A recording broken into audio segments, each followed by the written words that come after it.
അല്ല മാസ്റ്റർ പറഞ്ഞു വരുന്നത് ഭീഷ്മരും വാനപ്രസ്ഥത്തിന് പോകണമായിരുന്നു എന്ന് തന്നെയാണ് പറഞ്ഞു വരുന്നത്. കാരണം പാരമ്പര്യം കിടക്കുന്നു. അത് വളരെ പ്രാചീനമായ ഒരു പാരമ്പര്യമൊന്നുമല്ല. അദ്ദേഹത്തിൻ്റെ വലിയച്ഛൻ, അച്ഛൻ്റെ ചേട്ടൻ രാജ്യം ഉപേക്ഷിച്ച് പോയി, കാട്ടിൽ പോയി താമസിച്ചു, തപസ് ചെയ്തു. കാട്ടിലേക്ക് പോകുമ്പോൾ അത് വാനപ്രസ്ഥം. വാനപ്രസ്ഥത്തിലിരുന്ന് തപസ് ചെയ്ത് ഈശ്വര സാക്ഷാത്കാരം നേടി സ്വയം യോഗാഗ്നിയിൽ ദഹിക്കാം. പലപ്പോഴും കാട്ടിൽ പിടിച്ചാണ് ഇവരൊക്കെ മരിക്കുന്നത്.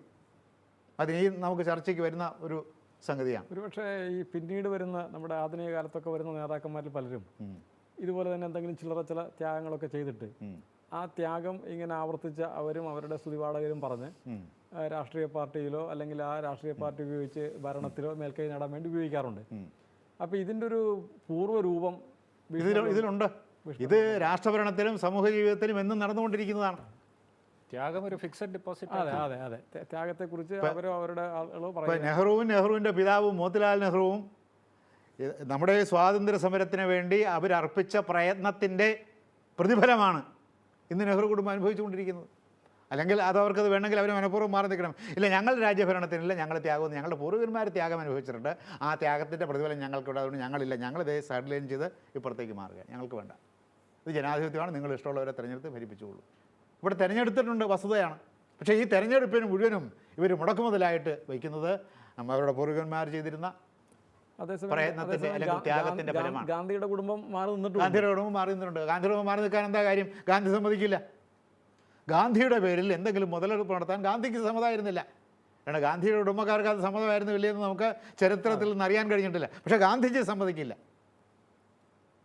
അദ്ദേഹത്തിൻ്റെ മക്കൾക്ക് അദ്ദേഹത്തിൻ്റെ പ്രസിദ്ധിയുടെ പേരിലോ അദ്ദേഹത്തെ അറിയുന്നതിൻ്റെ പേരിലോ ജോലി കൊടുക്കരുതെന്ന് പോലും അദ്ദേഹം വിലക്കിയിട്ടുണ്ട്. നെഹ്റു അങ്ങനെ ചെയ്തിട്ടില്ല. അപ്പോൾ ഈ ഭീഷ്മത്വം എന്ന് പറയുന്നത്, അല്ലെങ്കിൽ ഗാംഗേയൻ്റെ സ്വഭാവം എന്ന് പറയുന്നത് വലിയ രാഷ്ട്രീയ നേതാക്കന്മാരിലെല്ലാം ഒളിഞ്ഞിരിക്കുന്ന ഒന്നാണ്.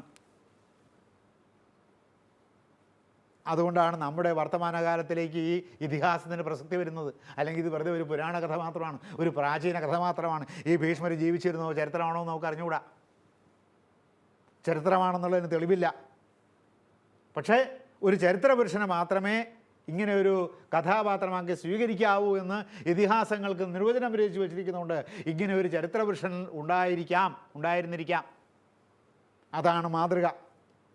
ആ മാതൃകയോടുകൂടി രചയിതാവായ, സൃഷ്ടാവായ, കവിയായ, ദാർശനികനായ, ഋഷിയായ വേദവ്യാസൻ്റെ സങ്കല്പങ്ങളും കൂടി അദ്ദേഹം കലാപരമായി സമഞ്ജസിപ്പിച്ചിട്ടുണ്ട്. അപ്പോൾ നമ്മുടെ കാലത്തേക്ക് ഈ ഇതിഹാസങ്ങളുടെ ചർച്ച നമ്മുടെ വർത്തമാനകാലത്തിൻ്റെ പ്രസക്തിയായി വരുന്നത് ഇത്തരം വ്യക്തിത്വങ്ങളെ നമുക്ക് നമ്മുടെ കാലഘട്ടത്തിൽ തിരിച്ചറിയാൻ ഇതിഹാസം സഹായിക്കും. അതിന് ഇതിഹാസം ചർച്ച ചെയ്യപ്പെടണം. അങ്ങനെ സഹായിച്ചാൽ ഭരണാധികാരികളെ ഇവൻ ഭീഷ്മൻ്റെ സ്വഭാവമുള്ള ഭരണാധികാരിയാണ് എന്ന് തിരിച്ചറിഞ്ഞിട്ട് മാറ്റാനല്ല, തിരിച്ചറിയുന്നത് തന്നെ വലിയ കാര്യമാണ്.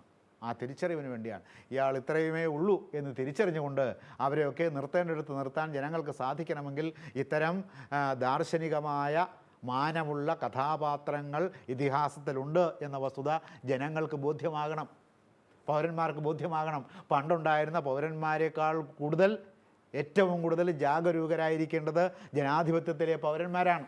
ജനാധിപത്യത്തിലെ പൗരന്മാർ വളരെ സുഖകരമായ, സ്വാസ്ഥ്യജനകമായ ഒരു ഉറക്കത്തിൽ, സുപ്താവസ്ഥയിൽ കിടക്കുകയാണ്. വോട്ട് ചെയ്ത് കഴിഞ്ഞാൽ നമ്മളുടെ കർത്തവ്യം തീർന്നു, പിന്നെ അവരെന്തും ആയിക്കോട്ടെ എന്നുള്ളതാണ്.